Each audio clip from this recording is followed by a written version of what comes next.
Hey, welcome back to Jamie Bake's Summer of Creativity. Go and get your pencil, sketchbook, eraser, and markers, or color pencils, whatever you like to color with. But this week we're going to be drawing Harry Potter. Remember, follow along with the video, write your name on it, bring it in, hang it up on our wall, and get yourself a free cake pop. Now I start off with a circle shape for the head, and I draw very lightly because we're going to be erasing these lines, right? These are just guidelines for our ink drawing. I start off with a circle. It's a little taller than it is wide, and then a cross in the middle of the face, so I know where to place everything. So I start off with very little circles right on that center line, evenly spaced, and then I'm going to do another circle around that. And these are the eyes for Harry Potter. Remember, he wears glasses. Alright, and we're drawing the circles of the glasses here, and you can use a circle template or a cup lid or a water bottle, anything that happens to be the right size and shape to help you get that perfect shape for you. Alright, and then don't forget to connect them. These are glasses, so, and I'm noticing that the center line actually isn't perfectly center, so I did the eyes fine, but a simple line going down the center I couldn't do. Ugh. But I'm going to shade in the center circle because that's the pupil, and now it looks a lot more like eyes when you do that. So a little rectangle off the sides because glasses, and this is what's going to connect the arm to the glasses. So now I'm going to start with the final shape of the face, which is a little straighter than rounder. You can also be creative, do whatever shape for the face you want to do. I know some of you guys are in kindergarten or pre-K, but then some of you guys are even in middle school. So I'm trying to find the perfect medium here. For the ears, it's kind of like a half of a heart shape. If you draw a heart and you split it in half, it's kind of like, that's the shape of the ears. And then we're going to attach the arms of the glasses, and they kind of go around the ear. If you have trouble doing it, feel free to pause the video and re-watch it, or just try your best. Okay, I'm going to erase the center line. I don't really need that anymore. It was really just to help me with the eyes. After this, I kind of know where the nose is going to be, which is just two little lines. And I'm going to have him smiling, which always starts off with a frown, and then it comes up at the ends. And that's the best way to draw a smile, in my opinion. And I'm going to start drawing the scar here, the lightning bolt. Once you add that, it really looks like Harry Potter, right? He has two main physical characteristics. It's his glasses and his lightning bolt. But I did it too low because he needs eyebrows. So I'm going to erase that. I'm going to draw on the eyebrows. And then I'll be able to see how much forehead I have left to add the scar.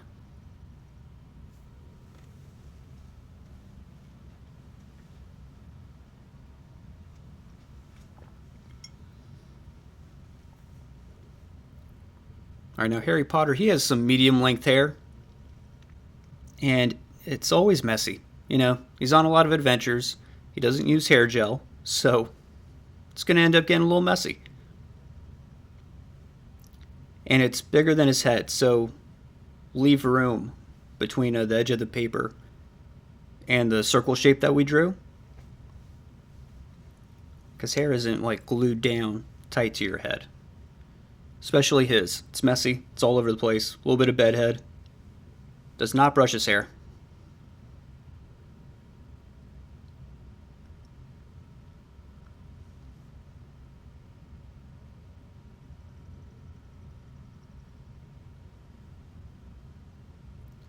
Who's your favorite character from Harry Potter? I think mine is Hagrid, for sure. Alright, so now we're going on to the uniform. Draw a little neck there.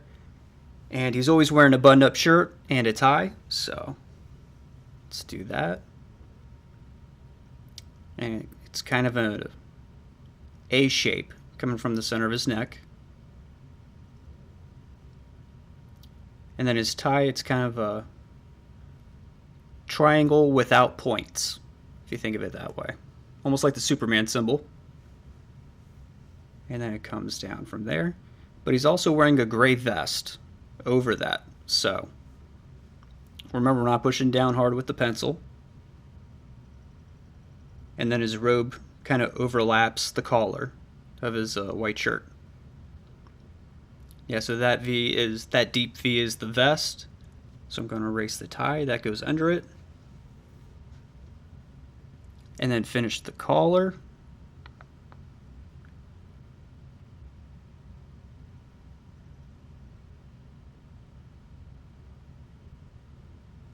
There we go. That's looking pretty good.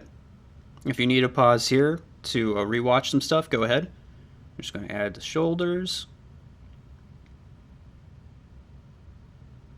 Alright, now the tie has a pattern on it of red and yellow stripes. So I'm going to figure out where I want the stripes. And you can do the stripes however you want. Maybe yours is different. Maybe you want Slytherin colors. Or maybe you want to make up your own house. Go ahead. I'm going to stick closer to the actual Harry Potter outfit.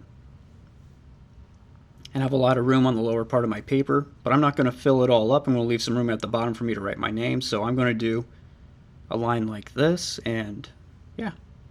Now I'm going to go into inking. That's what comics call it. The inking process is just where you go over with a pen all the lines you want to keep.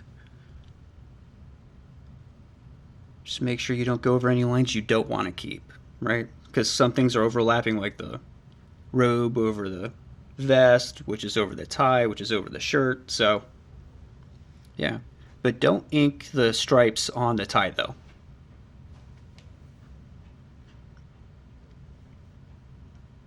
I'm using a good thick marker for all of these lines, and then I'm going to start coloring in the black robe because that's the easiest. It's all black.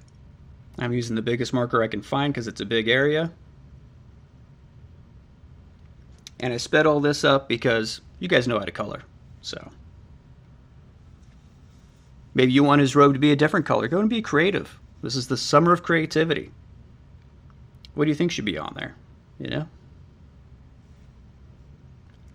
Alright, now I didn't draw the lines for the stripes. I left the pencil lines there so I could do this part. I don't want there to be too much black on the tie because it's orange or red and orange. It could end up looking way too Halloween-y and way too dark if I did thick black lines there on the stripes. So now I'm erasing all the pencil lines once I've got that done. And then I'm going in with the color of his skin. And you guys can do whatever you want. Have as much fun as you can. And just remember to write your name on this at the end and bring it into JB Bakes, hang it up on our wall, and you get to pick out a free cake pop. We always have chocolate and vanilla, and sometimes we have a third flavor in there. Last week we had some Fruity Pebble cake pops. Now I don't have a gray marker, so I'm using just a regular pencil to color in the gray. And then I decided to add in some extra details. You don't have to do this on the sweater. Just get as close as you can. Harry Potter has brown eyes and brown hair, so I'm using a color pencil. So all my brown markers were way too dark. They just looked more black than brown. So be creative. You can totally mix it up, combine color pencils and markers, and then I'm going to write my name on it. So thanks for watching. I'll see you guys soon.